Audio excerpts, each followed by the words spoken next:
As we aim for a net zero future, sustainable technology is increasingly vital.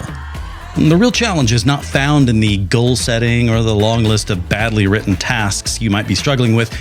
I mean, tactics are one thing, but strategy, well, that's something else.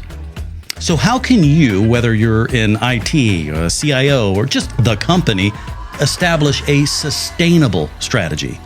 First, note the double meaning here. Sustainable refers to the ability of a system or process to endure over time. In another context, sustainability seeks to prevent the depletion of natural or physical resources so that they remain available for the long term. And that's how this double meaning works so well. So what about the strategy part of this? Well, that's our focus for today's coverage of Priority 3 found in WWT Research Report, Corporate Sustainability Priorities for 2023. Now, if this sounds familiar, we kicked this series off previously with Varchala Abrol, VP of ESG and DHS at Worldwide Technology. And if you work on ESG in any capacity for your company, Varchala may very well be your peer. Her show is titled Using Data to Create Smart, Attainable Sustainability Goals, and you'll find a link below the video right here. The entire report is worth exploring, of course, but our focus is on this third priority: establish a sustainable technology strategy and framework. And we've got two WWT experts here guiding us: Wes Palmer, Director of Advanced Customer Solutions, and Brendan Walsh, Principal for ESG Solutions. Sustainability interest is skyrocketing, but questions, of course, remain. ESG often involves really big challenges. It can only be addressed through persistence over time. Creating a strategy and a framework will make this process easier and more effective. My name is Rob Boyd. Welcome to WWT Presents Research, accelerating results through the knowledge and achievements of those who came before us.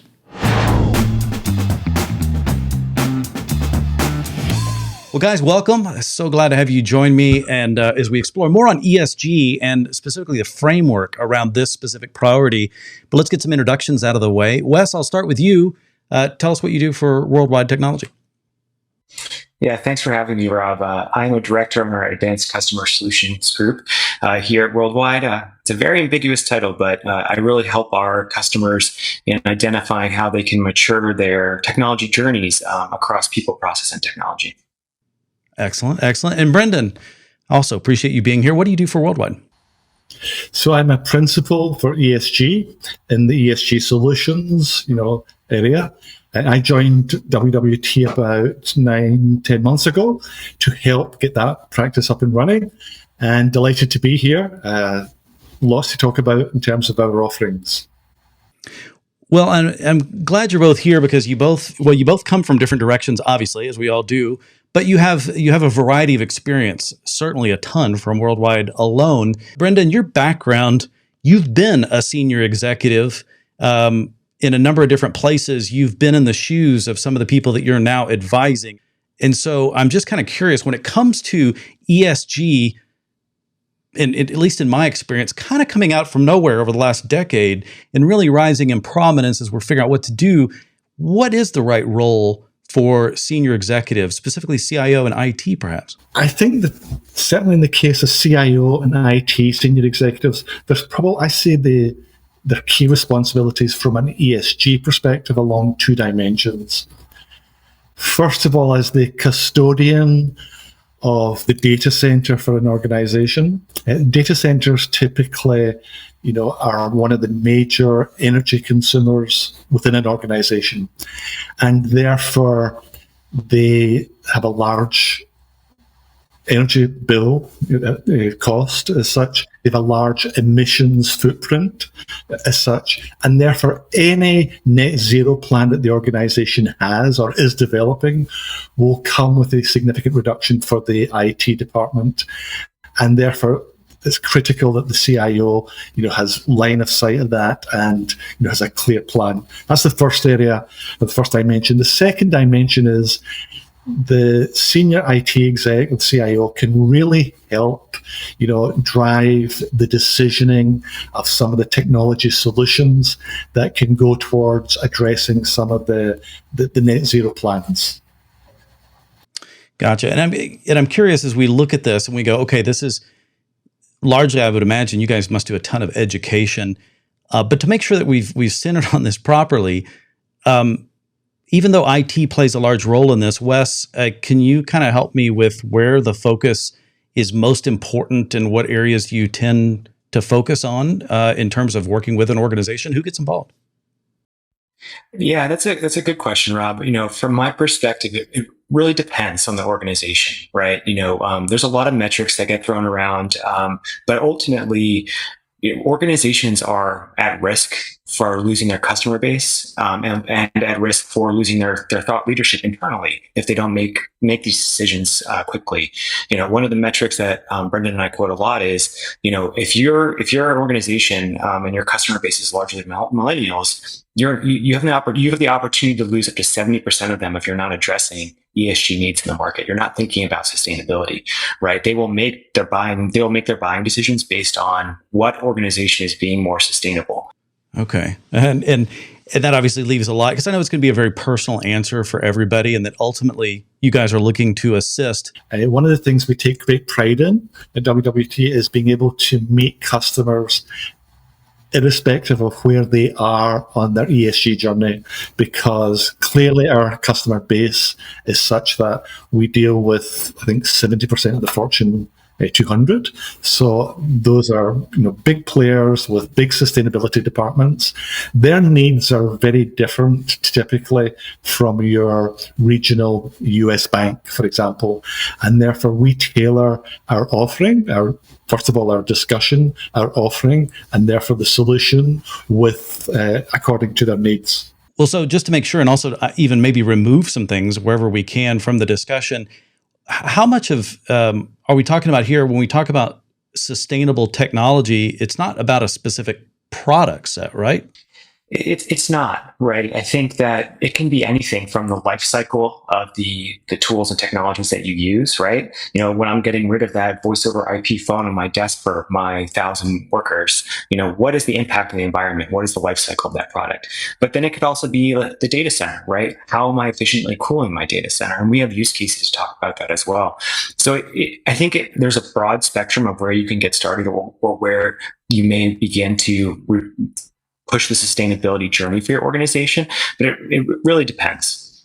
Is the data center where we're going to start looking more than likely to start gaining more efficiencies? Are there big chunks of things to take care of there? So yeah, look, I think the data center, if you work on the premise that the data center is a significant consumer of energy for the organization, then that is clearly a very common sense place to start.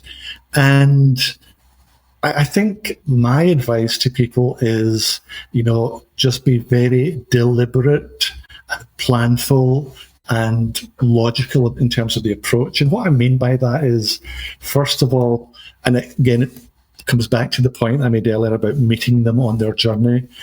If they haven't already, then take the time to measure, model, and essentially just baseline your consumption, not just of energy, but of water and waste as well, because we see them as, sustainable resources that have to be optimized.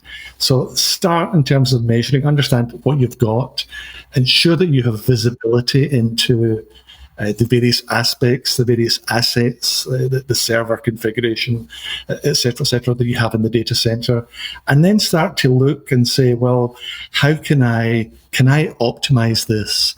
For example, research out there points to the fact that servers, on average, over time, are utilized about 50% of the time. So that means that there's 50% that's where they're not utilized. That's quite a significant energy pool that could be optimized and could be improved. And so there's things you can approach things from that perspective. And then you can start to say, okay, well, are there particular energy saving technologies that I can look to deploy that would meet my needs to further reduce the energy pool that the data center has? And then from there, you can then move up what I call the hierarchy of actions to consider things like equipment optimization. And after that, you can go on to consider, is renewable energy an option for me? And so on and so forth. So I see it as like starting been very deliberate, starting small, being quite analytical in terms of how you approach it, and then moving through the hierarchy of actions, if you will.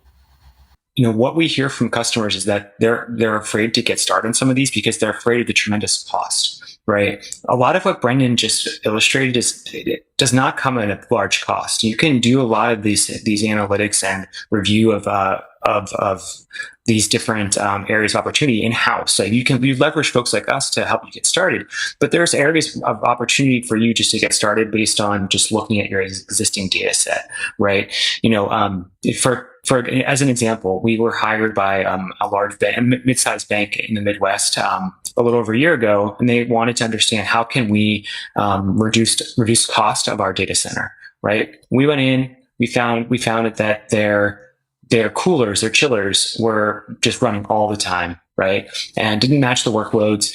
And we weren't sure why, but based on the analytics of the airflow over the top of the chipset, we saw that the air was moving too fast, right? And so the team was able to actually just to dial the fans down, and that allowed this chipset to be cooled more effectively.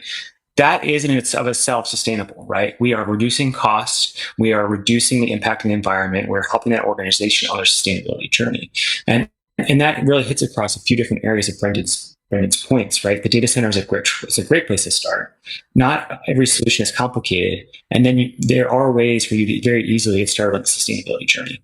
Help me understand what kind of data is already there that could be used more intelligently versus the kind of data that you need to run out and work a little bit to start in gathering, in which what first, probably the biggest energy users, I imagine.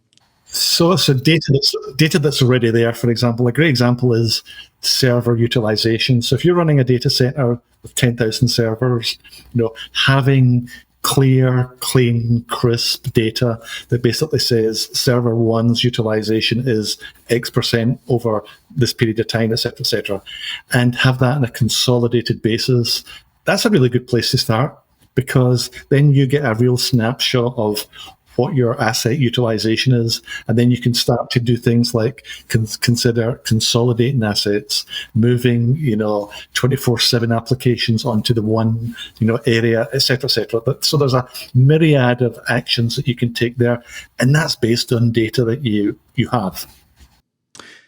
And so what kind of data do people struggle with a bit more? Are there any things you could highlight as being, this is something that maybe you didn't think about? Or well, an emerging area, and Wes can talk to more in a second, because we've actually got a very specific development within WWT that handles this, is on the emissions driven by software applications. What I mean by that is if you've got a billing run that runs for 10 hours, every Monday evening or whatever it may be, whatever the frequency may be, we've got an application an AI-based application that can run and basically say, hey, this is how you could optimize this so that it doesn't run in 10 hours, it runs in 7 hours or whatever. And therefore you can do the math, 3-hour saving times frequency, et cetera, and what the consumption saving would be. Wes, do you want to talk more about that? Yeah, so the tool that Brendan mentioned is really unique in the marketplace. Worldwide is actually applying for a patent right now because it is so unique. And for me, it's really interesting, right? Because never before are we able to measure the carbon impact of a single application, right? And I think going back to what you said, Rob, earlier in the show about, where do I get started?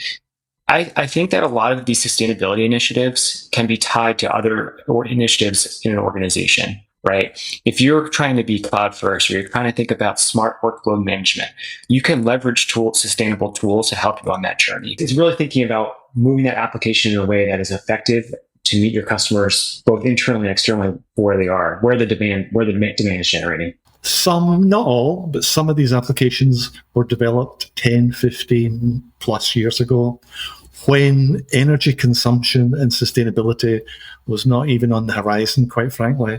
So the mindset going into the development of it really didn't consider how efficient is this from an energy pool perspective. So that's a big consideration, especially for organizations who have lots of legacy platforms, out there, where it's probably 20, 25 years old or so. Now, we talked about data center being a huge energy user, and we become more intelligent about fleshing that stuff out so we can see what's happening.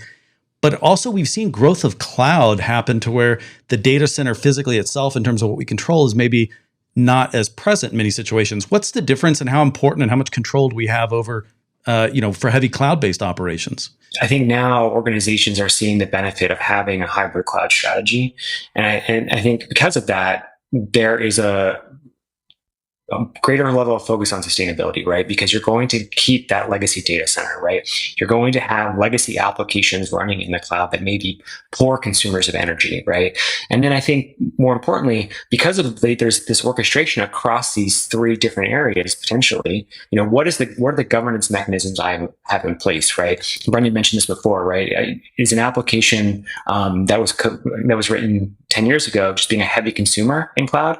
Okay, well, do I have the governance in place today from a CCOE or something like that to say, okay, we're going to do chargebacks on that. We're going to make the person who has that application in the cloud and their piece of the business pay for their consumption, right? But I think on the sustainability side, it's okay, well, that's not effective. That's right. How can we be more efficient about any workload, no matter where it is, so that we're pushing the sustainability initiatives and lowering our costs across the board?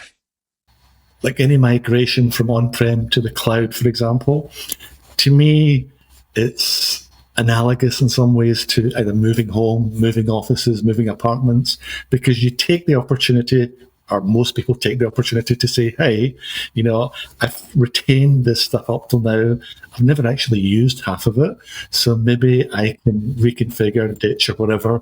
And if you start taking that mindset, then because you're going to go from having it running on premises to paying for it and paying for the storage that goes with it.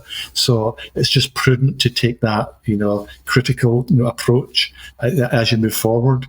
And I think that ties back to, the hierarchy of actions that I talked about earlier in terms of like housekeeping and how you can be more efficient, more focused on what you're actually processing or storing or whatever. And this may be where people get scared, is I think as soon as you start looking at this, you begin realizing how interrelated all the relationships are. For us to do anything, can I go to my cloud provider or other providers and ask them, say, I need data on these things that you're doing for us? Is that a reasonable request? Cloud providers know that this is the question they're going to be asked, right? This is going to be demanded by the market, and they are developing tools and technologies to allow their customers to report back on their consumption. Not all of them, but 2 or 3 of them have already moved to sourcing their energy needs for the data center renewably. So immediately that's basically eliminates the carbon emissions that go with it. And that's a very attractive consideration for several customers. How do we begin to operationalize this type of thing?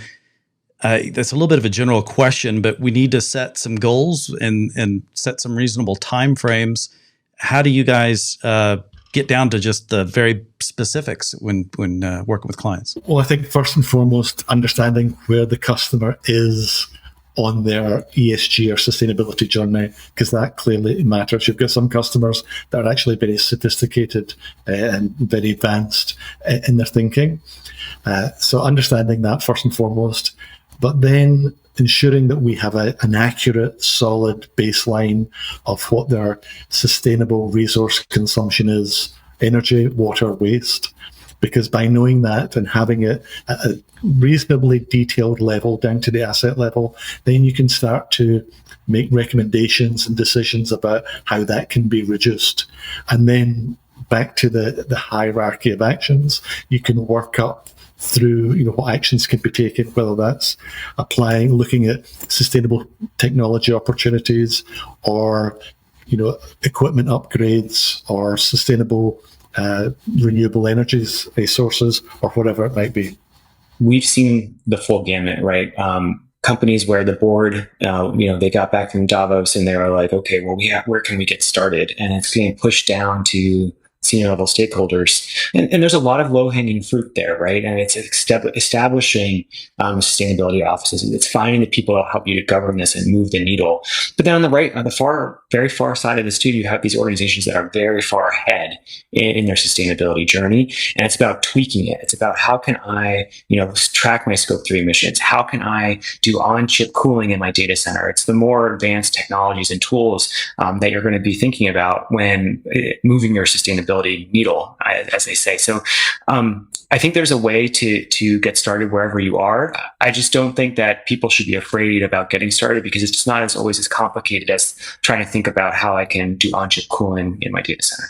Worldwide, as I understand it, has established a goal of reaching net zero by 2050 for its global operations. But then there's near-term targets set for scope 1 and 2 emissions to reach at least 45% by 2030. What do you have insight into how WWT is doing against that, and just maybe any nuggets of wisdom to share in regards to why that's important to understand? So I think the answer is we're making significant progress, certainly against the short-term targets. So we're quite comfortable there. Against the longer-term targets, we are actually in the process of developing the plans as we speak.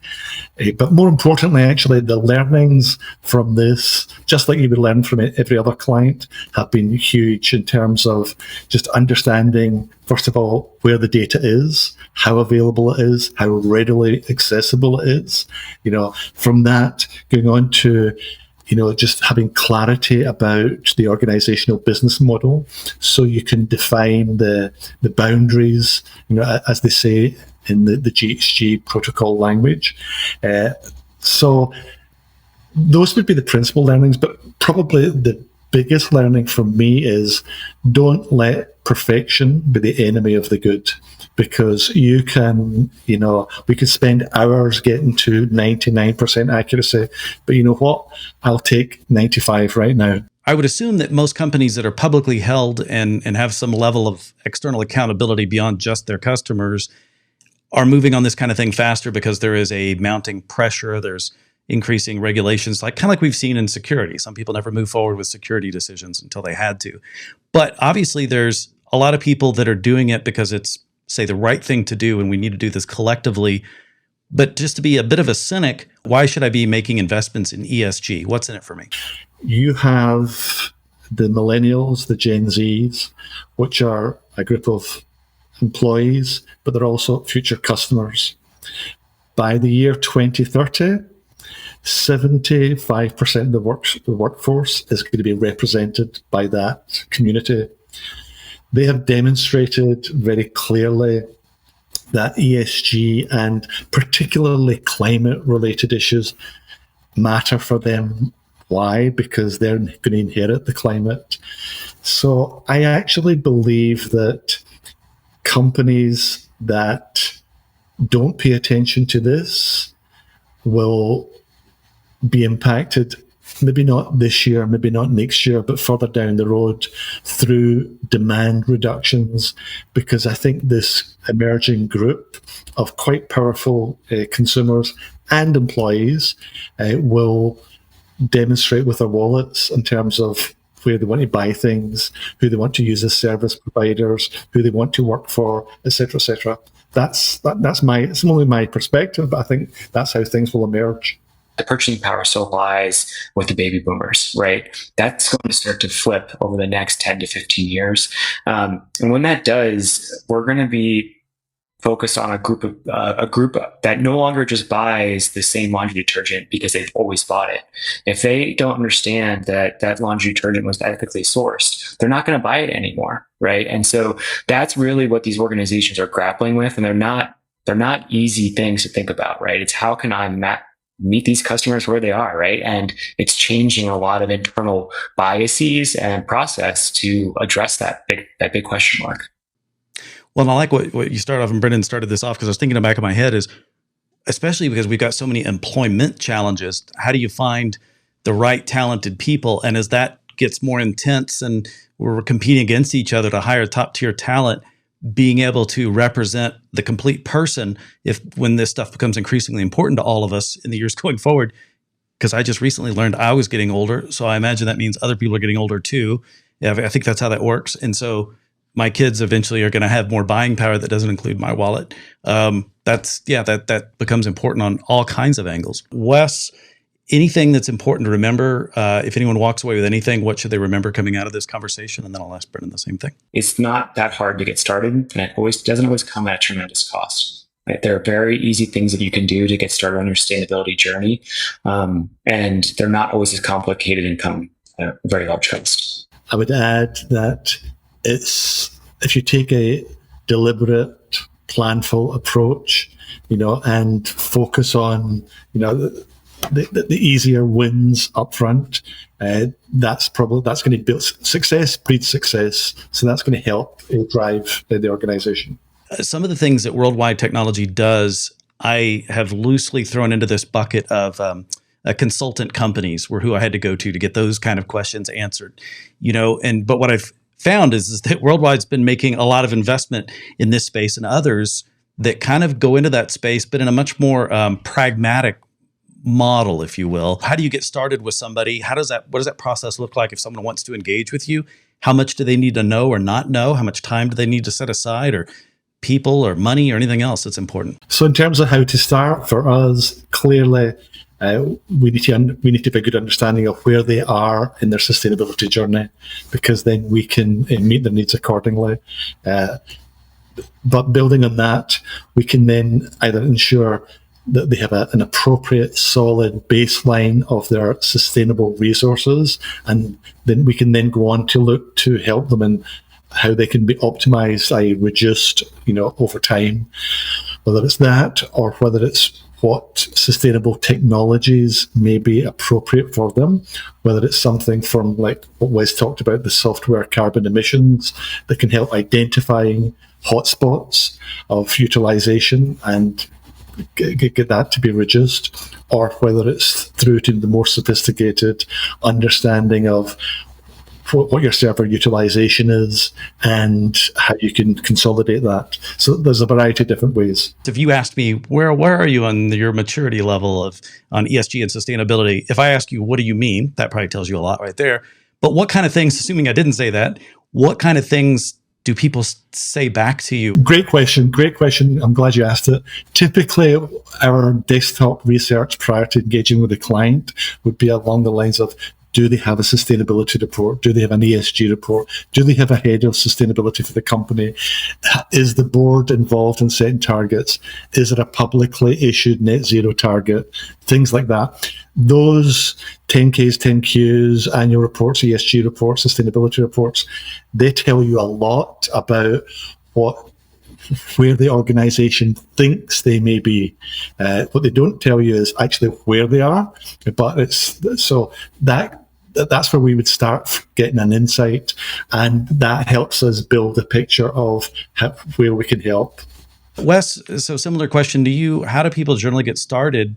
What do you recommend? Yeah, I think for how we help our customers, our consultants are practical strategists, right? So when we get asked these questions, the way we approach it is very practical, right? And so what I mean by that is Brendan and the team have developed a series of workshops, but then also frameworks that really are meant to meet the customer where they are in their maturity journey. We have tools and technologies that allow us to quickly assess where a customer is and to help them identify those quick wins. Because, if you're a CEO, you're a COO, CTO answering to the board, they're going to be asking, what are you doing to advance our sustainability initiatives? We committed to 2050 net zero. What's happening?